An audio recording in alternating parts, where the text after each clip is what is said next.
For no matter how you move, get it done. No matter how you move, get it done. No matter how you move, get it done. No matter how you move, get it done. Okay, people, there's two things that need to be said about My Hero Academia right now. Two major things, because I'm going to be honest with you. They're both a negative and a positive. Like, there's two different things that make me look at My Hero Academia right now. Like, at the very least, we're headed towards better days. We're headed towards a new beginning. We're headed towards just something a lot better than we've gotten over, I want to say, maybe the last year and a half of the manga. Because ever since we got rid of that editor, and I'm just being all the way real with it, this is not even no this is not even no shade to that editor. This is not to be, you know, a prick, so to speak. This is not just me trying to be mean about it, but have you noticed, like, the last month or so of chapters, and it could very well be that that editor was still there, so I don't want to completely say, hey, but it looks like once we got rid of that editor, suddenly everything just started to fall back into place, and My Hero Academia is turning into the manga once again that we've grown to love. Like, whatever it was, whatever it is that that editor was doing, personally, I have my theories. I guess, well, I'm here. Why don't I just share those theories? I genuinely think that that editor, because he's a lot younger, because I don't know if he's Gen Z or where he stood or whatnot, I think his mindset was, we're in the short attention span era, make everything go quick, make everything cool, don't worry about exposition, don't worry about slow setups, don't make any type of quote-unquote boring chapters, just go. I think that that's the mindset that that editor has had, and that's probably why a lot of stuff in My Hero Academia over the last year and some change has felt like just, hey, this is cool, it doesn't make much sense, but yo, look at it, it's cool, and it hasn't felt cool. It's felt like kind of lackluster in certain areas, and I think, again, that's because, yo, you need some of that slow stuff, you need some of that quote-unquote boring build-up, that exposition, all of that jazz to make things make sense. You need things to be at a better pace. You can't just go wham, wham, wham. Like, even to a certain degree, the Shoto versus Dabi fight, it was alright. It was but considering that has been a battle that has been set up since damn near the beginning of the series because of Shoto's backstory, his problems with his father, and how it slowly led to, hey, there was his brother Toyo, whatnot. That should have been way better. That just flat out should have just been a masterpiece. That should have been one of the best things about the series, especially considering the fact that Endeavor's one of the best characters. Shoto at one time was one of the best characters, still is a really dope character. That should have been just the best fight, or one of the best fights of the entire series, and it was just like, it was alright. It was decent, and it shouldn't have been. And again, I'm going to attribute a lot of that to this editor, because voila, you get rid of this bag and boom, all of a sudden it feels like everything is going into place. The Endeavor stuff is starting to feel a little bit more authentic. Every fight is starting to feel a little bit better paced. Everything is starting to feel a lot more smooth, and it's kind of quite hilarious, because if I'm not mistaken, I could be wrong on this, but I believe that editor took over with the chapter of Mirio's return last time, when he came back and all of a sudden he was like a hero and whatnot. I believe that that editor was starting there, and that's coincidentally when everybody said, man, My Hero Academia, if that don't kick rocks right now, if we don't get this crap out of here because of that, hey, now all of a sudden chapter 359, Mirio's back, and voila, we got rid of this motherfucker, and it's actually looking quite good. However, there's still some problematic aspects. There's still some things of, for starters, I'm gonna just keep it real, and this chapter felt like it was doing it again, and My Hero Academia is starting to be guilty of this, and I want to know your opinion. Just keep it all the way authentic with me. Do you feel like My Hero Academia has become a trend of throwing too many false death flags? Like, I feel like for the longest time now, and this might not even be, we can't just completely throw everything on that editor. This has been for a few years now. I would argue maybe 4 years, maybe 5 years, definitely at the very least 4 years, ever since Camino City, if I'm not mistaken, that's what it's called, where Endeavor was attacked by that giant normal when he was with Hawks and whatnot. Ever since around that time, I felt like there's been these death flags for Endeavor that just kind of feel like false to a certain degree. It's almost, and I don't want to say to that level, but it almost feels to the level of what you would get with Makarov and Fairy Tail. Any Fairy Tail reader knows that, oh my god, Hiro Mashima pissed everyone off because it was constantly like, yo, this is it, man. Get your napkins ready, about to cry your eyes out. Makarov is about to die. It's about to be the end. Oh, he survived. And it's starting to feel that way. Not even starting, it's been feeling that way, and it's only getting worse with death flags because we've just up to a couple of chapters ago where All For One is like, yo, it's not only heroes that can do these big, you know, massive dramatic power up things, I can do this shit too, and it feels like another death flag. This chapter of My Hero Academia 359, we got more death flags. This time though, it's not for Endeavor, it's for Bakugo, and there's been some death flags for Bakugo, but keeping it real, because My Hero Academia more than likely in one form or another is going to go on for a long time, I don't foresee Bakugo being even possible of dying. Like, it's not like one of those series where I feel like maybe at the very end One Piece can kill a few characters. I don't feel like My Hero Academia now anyway. Like, down the road, if there was a time skip and they were older, different story, I don't feel like they would even allow Bakugo to die. Bakugo is somebody that we see him years later. He's pretty much like a new age Endeavor, just a lot more cool headed and a lot more lessons that Endeavor really never internalized. So I don't necessarily see it. So when I get these death flags of like what happened in this chapter with Shigaraki and stuff like that, it just kind of feels like, come on, Horikoshi, you can do better than this. We don't need the death flags. We know realistically a lot of motherfuckers ain't gonna die. We've had some deaths. We had, you know, what happened with, was it Midnight? We've had a few deaths here and there, but ultimately I don't see it happening with Bakugo. Endeavor, I feel like it will be late in the game, but I think that's still a possibility that Horikoshi might pull the trigger, because I've noticed that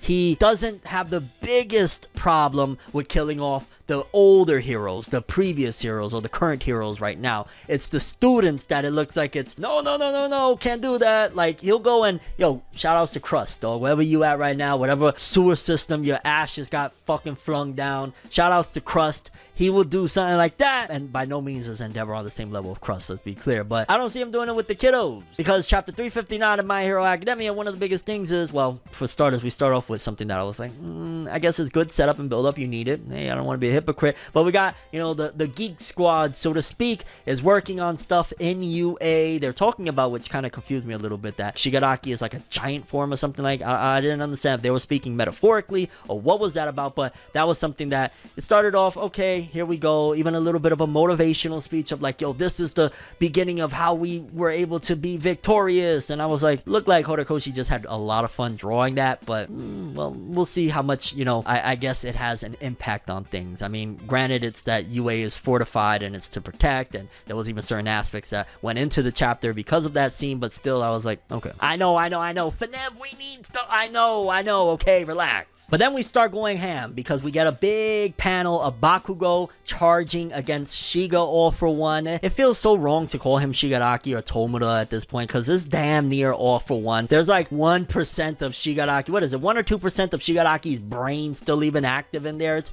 damn near mostly entirely All For One, and again, just the monster that this dude is. I gotta repeat, and because this chapter reinforces it, look how much is being thrown at this dude from Aizawa and Monoma, where Aizawa's like, yo, you better not close those eyes, dog, and you see his eyes is like bloodshot red, and he's keeping them because you gotta keep Shigaraki or All For One at bay. It's ridiculous. They're gang jumping this dude. Y'all heroes, right? But y'all ain't that heroic, because y'all gotta do all of this and y'all still, and I'ma just be also very honest with you, pretty ridiculous that they're putting all their hopes and dreams to a certain degree on Bakugo throwing hands with Shigaraki. Like, that's something that it just shouldn't be happening right now. He's too dangerous, too deadly. I don't care if y'all got 50 million people on him. Realistically, Bakugo should be one of the people standing back, whether it be throwing projectiles or trying to get a couple of sneak attacks in. It should be somebody like Best Genius that's going up. It should be somebody like Mirko. Mirko would be perfect. If you're gonna go close combat, throw Mirko in there. The fact that they're using the student that isn't really, you know, tried and true to being a hero, he's not a real hero at this particular point, it kind of feels a little bit, I don't want to say ridiculous, but dog, this is why the outcome is what the outcome is, because despite us having those beautifully done double spreads and all of that shit of Bakugo charging against Shigaraki, it is shown very quickly the difference in what they're doing, and I'm wondering, was it because somebody blinked? How was he able to, it looked like he used his quirk, but then he said this is a strength that surpasses all might, so it might just be that his natural strength due to that surgery is just unreal, because he manages to grab Bakugo and literally basically just squashes his entire freaking arm, like blows that shit up with his hand of freaking squeezing it so damn hard, and Bakugo is there, yo, I gave it my everything with that attack, and it was nothing compared to the major leagues, which I also feel like we're retreading certain areas. I feel like Bakugo recognized that lesson in the last war, personally. So it's like, yeah, you're still a kid. You're still in the academia portion. Check back in 10 years when you're a grown-ass man and a full-blown hero, and you've mastered and been through a lot more. Right now, you have no business being on that battlefield. I'm gonna just keep it a buck. As much as I rock with Bakugo, Todoroki, and Deku, realistically, Deku is the only one that should be on that battlefield. And even then, I've said, and I'll say it again, I feel like Deku, especially if you get rid of Aizawa, you get rid of Mirko, you get rid of Best Genius, all of these people that are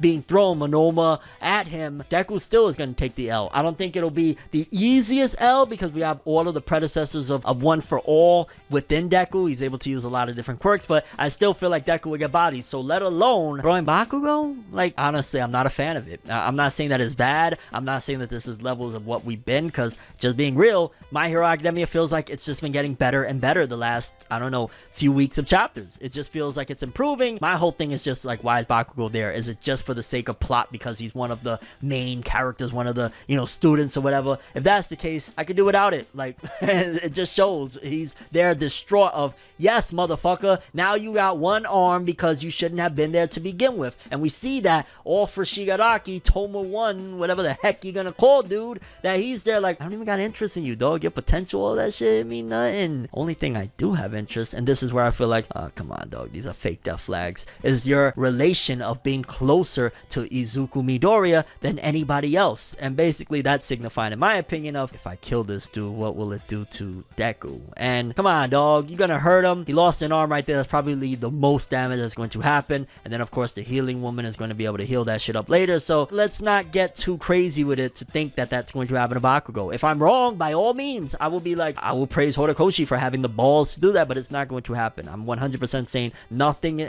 outside of a damaged limb is going to happen to Bakugo. Endeavor, that could happen. Endeavor, he could bite the big one, because Horikoshi has shown the older heroes, they can die, not the kids. It's not going to happen. Don't give death flags. Don't signify this is going to happen and then play around with our feelings. That gets people, you know, not me per se, but it gets some of the fans stressed out. And I love how he was just talking shit right before he squeezed it. He's like, yo, all that pressure and all that jazz, pretty cool. That's why I gotta get rid of this. Pow! Poor Bakugo. Baku dust. His arm turned into Baku dust. Hey! And you can see that it's definitely weighing heavy on Aizawa to see Bakugo there destroyed. He starts screaming, yo, anybody, edge shot, Mirko, Best Genius, somebody go save Bakugo, because they can't get a hold of Deku, which I'd imagine Deku is probably still going to be on his way to Endeavor. Like, that's who I believe he's going to go rescue. It's probably going to be Endeavor before All For One can let off his gigantic attack. Maybe I'm wrong on that. I mean, it could go either way. Personally, I think it would be better for the story for Deku to just show up and save Bakugo, and whatever happens to Endeavor, whether it be that all of a sudden we just see All For One like a freaking husk of skin just show up and he's dragging Endeavor's body or some shit, like, look what I did. That would make more sense, and realistically that would be the move to do, because again, I'm going to say Horikoshi's not going to do anything other than damage limbs to Bakugo. He's not. So Deku showing up to Endeavor is only going to solidify that nobody's going to die, not at the very least those two where the death flags are at. So that's where I stand on that. I'm not trying to shit on the series. I'm just being realistic. Bakugo is not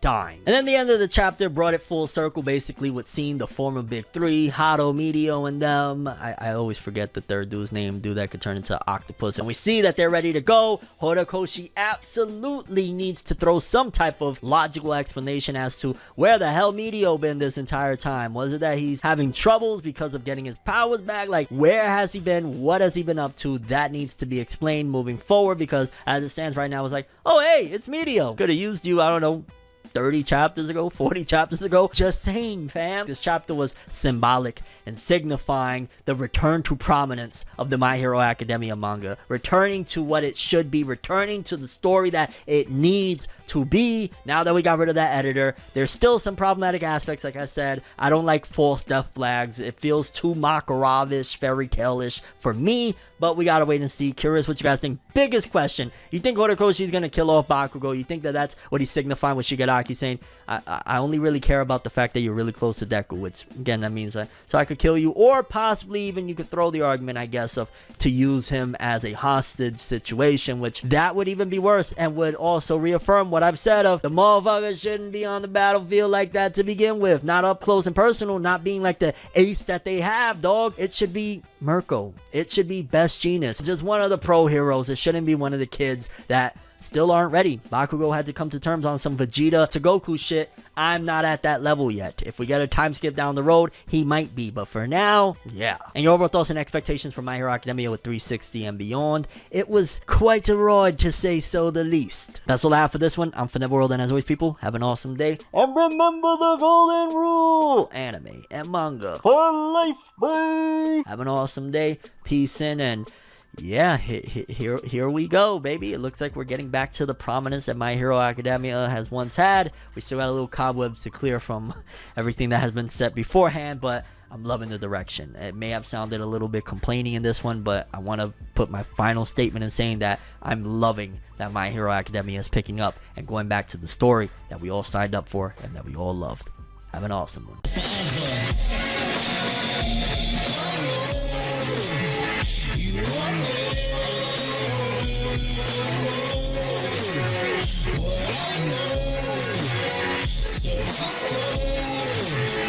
To